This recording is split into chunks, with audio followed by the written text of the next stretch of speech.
Okay, I recently did a rant. I mean, it was just in my car, because like, okay, when I'm driving along, I'm thinking, and then I'll have a thought, and the problem is that I'll have a thought, and I'll think, okay, that was pretty good. I might need to do that for the podcast or whatever, and then I'll be like, oh yeah, that was too good to forget. I won't forget that. Right. Well, of course I forget, but whatever. It's not what's important. What's important is that I have started to use the voice notes or whatever in my phone. So I have things. But then I'm like, well, so I go back and listen to them and I make notes to myself about it. But it's always like, man, that rant, excuse me, that rant in particular was really good, right? You know, and it's like I just feel like that was the one. So then it's like, well, you could always take the audio from that, but the quality is just not very good.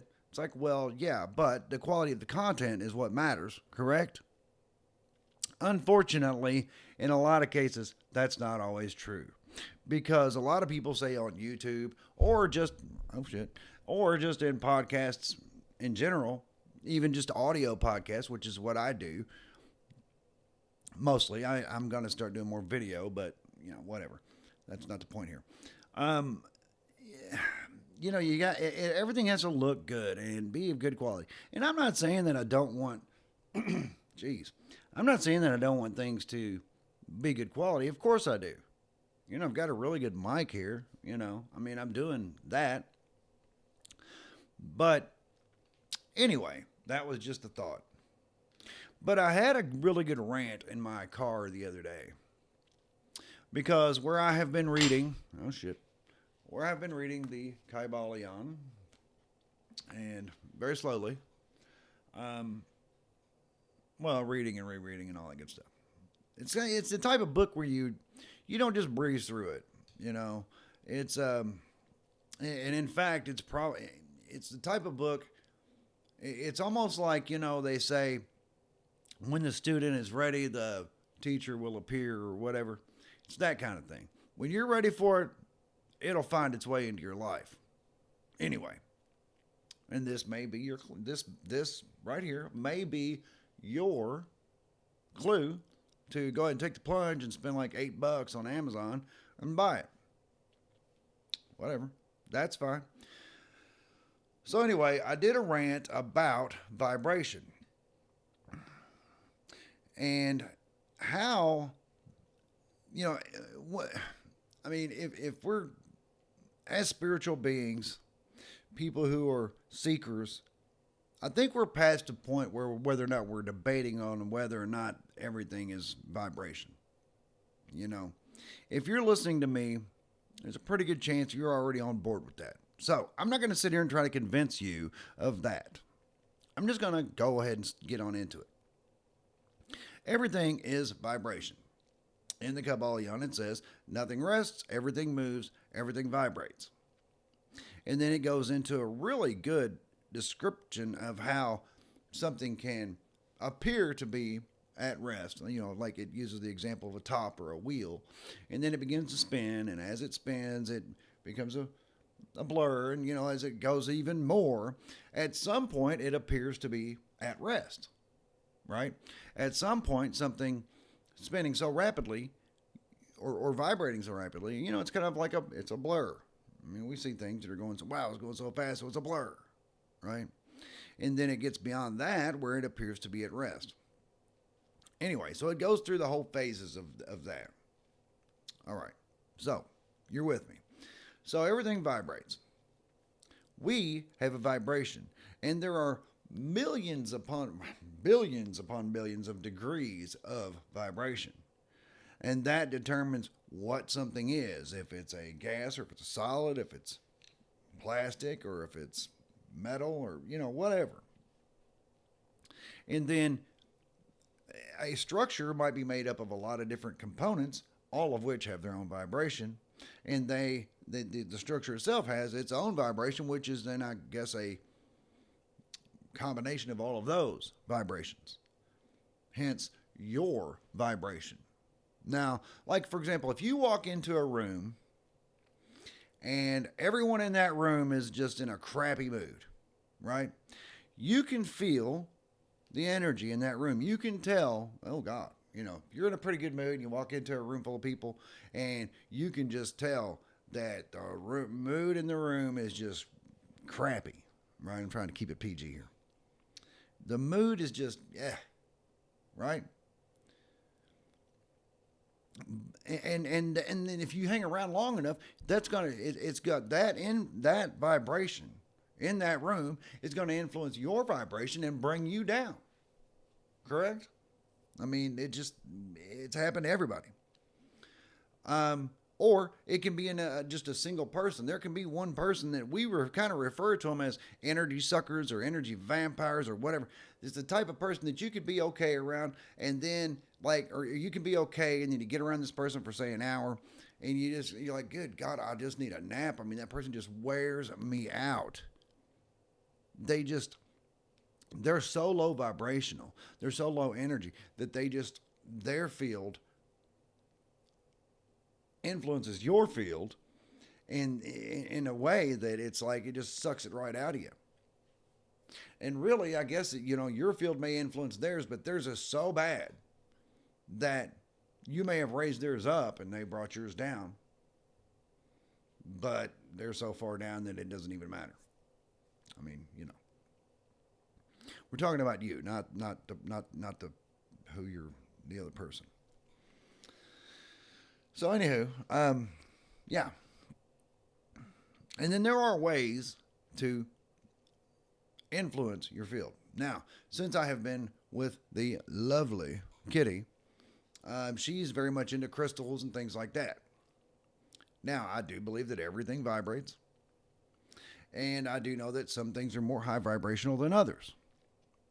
And there are ways to influence your field. Now, the best way to get your own vibration up most likely is, like throughout your day, is to stop and do some very good breathing exercises. Box breathing is fantastic. It's just breathing in for the count of 4, then hold it for the count of 4, then out for a count of 4, then hold that for a count of 4, and then repeat. But just some really good deep breathing exercises, that gets your vibration up. It'll make you feel better. It'll make you feel more optimistic. It'll make you just feel good. But she's into the crystals. And while I'm like, yeah, everything vibrates, I've kind of been researching it a little more because while I am very spiritual, and I don't have to have everything backed up by science because I'm not really a science guy, but it sure does make it easier to accept. Example. This is a crystal, obviously, and it makes it easier for me to accept that this can influence a field when it can be explained with science. Otherwise, I'm just like, it's a really cool rock, right? And a lot of people will tell you that. But I know that everything vibrates. These things are higher vibrational than a lot of things. Isn't that cool? Yeah. That one's actually mine. Got it for the desk here. So, yeah. Anyway. Okay. So, she's got all kinds of, you're just right here behind me. Crap tons of stuff. But anyway. But if you bring things into your home that are high vibrational, they're going to make things better. It's going to make, but it's really just it's more just an enhancement. Ultimately, it's on you to vibrate at a high level to the point where you bring good things around you, till you bring good manifestations and good vibes. People, well, good vibes only, People wear their t-shirts and all that, and bumper stickers and all that kind of stuff, and that's cool, whatever. But ultimately, it's on you to raise that vibration, to get yourself in a better state of being. Correct? Your state of being, you can raise it far more than any enhancements you can bring around. Although enhancements are nice, it certainly helps, right? Um, yeah, that's all. Kitty would be far more qualified to talk to you about crystals and which ones would help you to do this or do that, deflecting negative energy as opposed to this or that or whatever.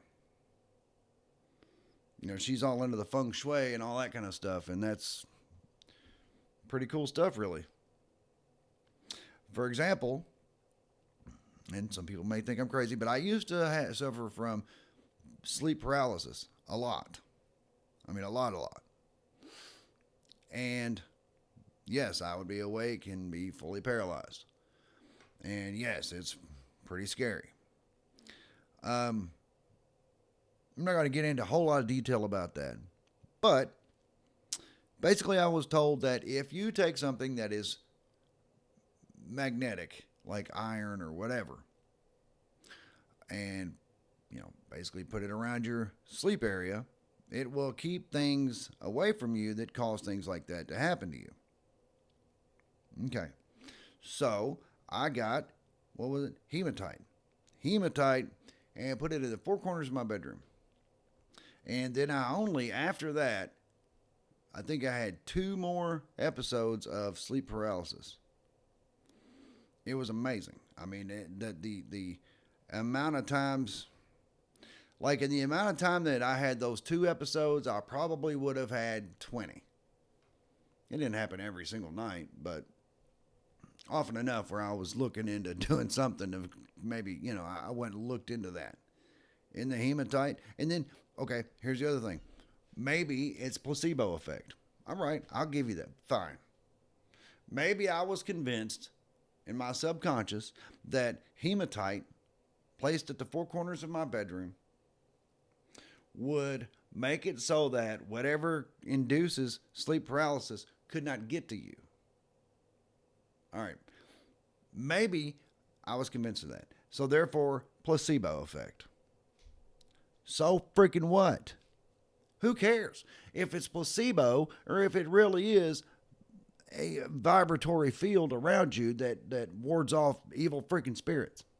I mean, it could be from one extreme to the other. And you know what? I don't care. Because I just didn't want to have the sleep paralysis anymore. Although, I will say this. It got to the point where I was like, I'm going to just embrace this. It's just it's just what it is. I'm a, whatever. So I started to try to get it under control to where when I wake up and I'm in paralysis and I'll be like, and you can really feel a vibration, like a hardcore, like humming vibration during this episode. And it feels like your body is spinning and going up. In fact, I believe sometimes it felt like I had gone outside of my body, like astral projected or whatever. I don't know about that. I don't know. Maybe I did, maybe I didn't. That I'm not going to get into that. It doesn't matter. It's not the point of this. But I did get to the point where I'm just like, I'm going to see where this goes, right? I'm going to see what happens if I don't try to snap out of it or try to fight it or go back to sleep or whatever. If I really do just stay conscious, try to stay calm, and ride this out and see what happens. All that ever really happened was I felt like I was, there was one time I went out into the street. Could have been a dream. I'm aware. Anyway, where I went outside of where my body was laying. That's all. And yes, it could all be a dream. I'm aware of that. I don't know. This all happened. I was starting to do the whole thing where I was like, I'm just going to embrace this and see where it goes. About the same time I did the hematite. And then it all stopped. So, and I'm kind of torn there. I'm like, well, you were kind of, messing with it and seeing where it would go. But then again, it's freaking scary. You know, if you research it at all, they say, well, you feel a presence. Some people would actually, they're like, don't open your eyes, even though that's the only thing you can move is your eyes. They're like, don't open your eyes because you'll see things that are, whatever. I never saw anything, but I certainly felt things. When you're alone in a room and then all of a sudden you're not, right? Yeah, that absolutely happened a lot. To the point where there's no damn way I could be convinced I was not alone. Could just be fear. I'm aware. So anyway, getting back to that whole placebo thing. If you do these things and it raises your vibration, and then let's say later in life you find out, yeah, you know what, all those crystals and all that crap you did, it really didn't do anything. It was all placebo. It was all in your head. Okay. Well, I'm not going to sit here and feel stupid because here's the thing. Ultimately, my life was improved. Ultimately, my vibration was raised or at least enhanced. So that way, bad things didn't happen while I was sleeping, or good experiences were attracted into my paradigm. Make sense? So it doesn't matter, really. What matters is your experience that you're having good or bad? And kind of getting back to the whole energy vampire people, the people who just suck the freaking energy right out of you. They just lower your vibration to the point where you just say, God, I'm freaking depressed just from being around these people. And it's usually coworkers. And I think probably a big part of that is because of the amount of time you're around them. But anyway. So that's what I got. I still say the rant that I did in my car on this little topic was probably better. But whatever. I have a podcast episode I am about to drop. I still need to type up a description for it. And I think it's pretty good. It's slightly longer than, it's not that long. It's like 33, 34 minutes long. I'd usually keep them between 25 and 30. Okay. So, anyway, loved ones, I do love you. And that's all. Please subscribe to this channel. I do want to do some, live streams and things like that. And it'll be fun. Yeah. So please subscribe, like, and all that good stuff. And my Substack also, Matt Stevens. There you go. Love you.